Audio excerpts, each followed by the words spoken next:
Hey, I'm Derek Diedrichson from RelaxShacks.com, here with Tiny House Thrift Tips. This one simply being for your tiny house, your tumbleweed, just for your house in general, especially in the summer. You don't want to use the oven. Things get a little bit hot in the house. You have to run your air conditioning. That's energy wasted. Why not go solar?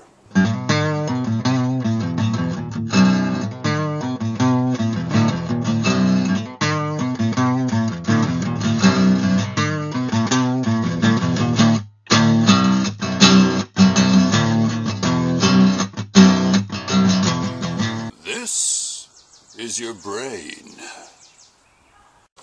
And this is your brain on solar, man. It's a terrible Cheech Marin impersonation. Sunglasses a must, by the way.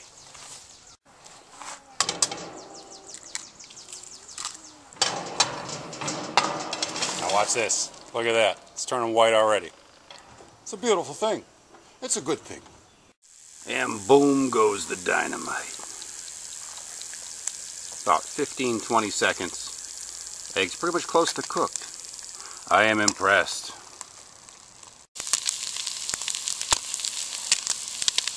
Hear that sizzle. Now check this. The thing gets so hot it's actually burning the paint off the pot holder here. Crazy. By the way, I got this bad Mama Jamma on solarovens.net. I bought a couple things from them in the past. I got this other one called the Solar Hot Pot, I think it is. A tiny little bowl with a foldable reflector. Pretty awesome. Naturally, you can build your own solar cookers. I've done it many times. It works well. But for those short on time and who want to dabble with some serious solar cooking, I mean, we're talking intense heat, as you've seen. This Parabolic solar cooker is pretty dang amazing.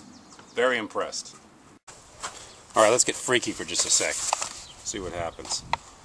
Where you're aiming the sun is so... Let me put my sunglasses back on. It's so bright, as you can see. I'm probably whitewashing out the shot. But I'm holding this paper directly in the beam of light. And if given time, it's going to catch on fire. I don't think I'm directly in right there. Here we go. Oh, there it goes. It's starting to char. Alright, here we go. We have ignition, people. Unbelievable.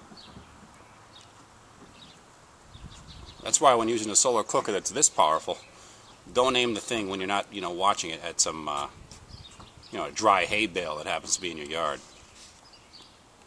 Or this might happen. Alright, going handheld for a second to give you a quick overview as to what we're dealing with here. A little pot holder, adjustable, with a built-in bracket to carry the weight effectively. No depth perception when I'm running this thing. The parabolic shield here. You don't want to look directly in, don't cross the streams. Don't look directly into the thing. Wear sunglasses. It will melt aluminum, start fires if used improperly. Beneath, just kind of a base here, stand. I took the screw off here, but this is the adjustable rod or pin, and it pivots, simple as that, and it works so well. Alright, here's what I'm talking about. Some of these ideas are also illustrated or talked about in Dwelling Portably. It's a book written by Bert and Holly Davis, who are kind of like two very sarcastic professional hobos, pro-bos, if you will, kind of living off the radar. Some very interesting offbeat stuff in here. Some of it I love, some which is kind of, I don't know. It's for what it's worth. It's through Microcosm Press. Pretty cool read though, and there's a whole series of these books. I own them all. But they talk about, and this is something I've done before, squeeze showers. I know a lot of you are thinking already, that's ridiculous, expressing my discontent online. It works. Listen, if you live in a tiny house and you don't want to run the electricity a lot to heat water, fill up a jug. First prep it as so. By painting it. This is just a Arnold Palmer or whatever iced tea jug, Arizona iced tea jug. Paint it, fill it with hot water. You can even go so far as to drill holes in the top so when it's turned upside down, it sprinkles downward like a shower. But take this, use flat black paint, not glossy. Sit it in the sun, and after a while, even sit it in the window of your tiny house, your tumbleweed, and after a while, this will heat up on its own without you having to do anything. The sun's really killing me here. Time for the shades. I'll be back. But without you having to do anything, you have hot water, which later you can rig this, hang it from a tree, or just give yourself a sponge bath, squeeze shower. Now granted, before you really express your disgust and say this is just completely ridiculous, he's off his rocker, lost his marbles, not the sharpest knife in the drawer.